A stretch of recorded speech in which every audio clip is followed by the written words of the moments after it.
नमस्कार, स्वागत है आप सभी का। आप देख रहे हैं एनएमएफ न्यूज, आपके साथ मैं हूं नम्रता चौधरी। अभी बिहार में चुनाव हुए नहीं हैं, रिजल्ट अभी आया नहीं है और अभी से गड़बड़ी के आरोप लगने शुरू हो गए हैं।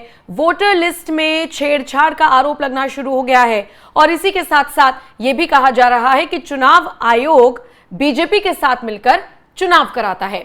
और इसी कड़ी में राहुल गांधी, जो कि लोकसभा में नेता प्रतिपक्ष हैं, उन्होंने बाकायदा 71 मिनट का एक प्रेजेंटेशन दिया।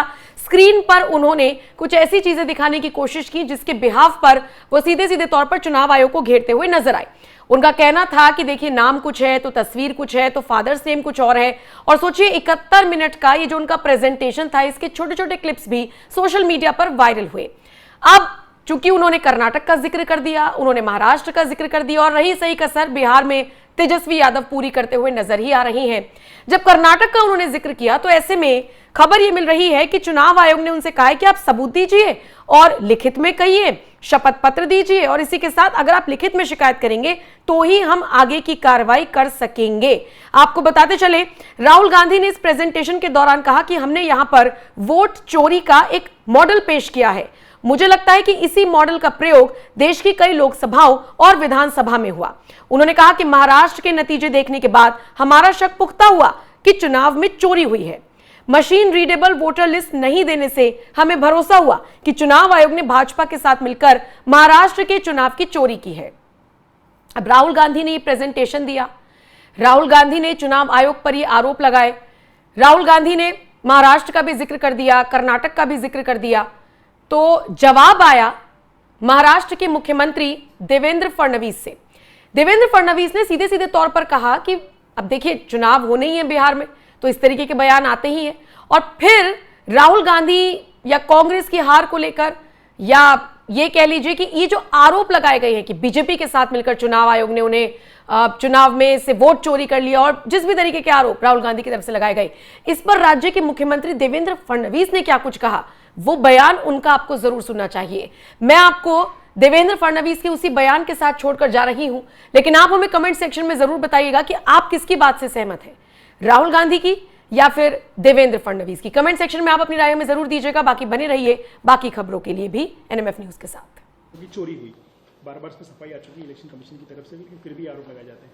देखिए, पहली बात तो यह है कि न महाराष्ट्र में वोटों की चोरी हुई है, न देश में कई वोटों की चोरी हुई है। मुझे ऐसा लगता है कि राहुल जी के दिमाग की चिप चोरी चली गई है और उनकी हार्ड डिस्क करप्ट हो गई है। इसलिए लगातार वो झूठ बोल रहे हैं, गलत बयानबाजी कर रहे हैं और जनता का मैंडेट चोरी कर रहे हैं, लोकतंत्र को चोरी कर रहे हैं, लोकतंत्र ने दिया हुआ फैसला चोरी कर रहे हैं। और उनके फिगर भी बार बार बदलते हैं। पिछले समय का महाराष्ट्र में 75 लाख वोट बढ़े, अब का 1 करोड़ वोट बढ़े। महाराष्ट्र के वोटों के बारे में पूरे फैक्ट्स एंड फिगर्स के साथ हमने उनको जवाब दिया, उसके ऊपर वो जवाब नहीं दे पाए। इसलिए झूठ बोलकर अपनी हार को दबाने की कोशिश कर रहे, कवर फायरिंग कर रहे। उनको पता है आगे भी हारने वाले हैं, तब वो बोलेंगे मैं तो पहले कहता था। इस प्रकार की कवर फायरिंग उनकी चल रही है।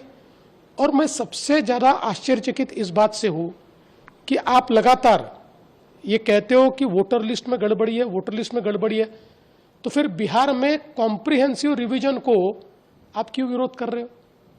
अगर वोटर लिस्ट में गड़बड़ी है तो वोटर लिस्ट सुधरेगी कैसे? कॉम्प्रिहेंसिव रिवीजन से।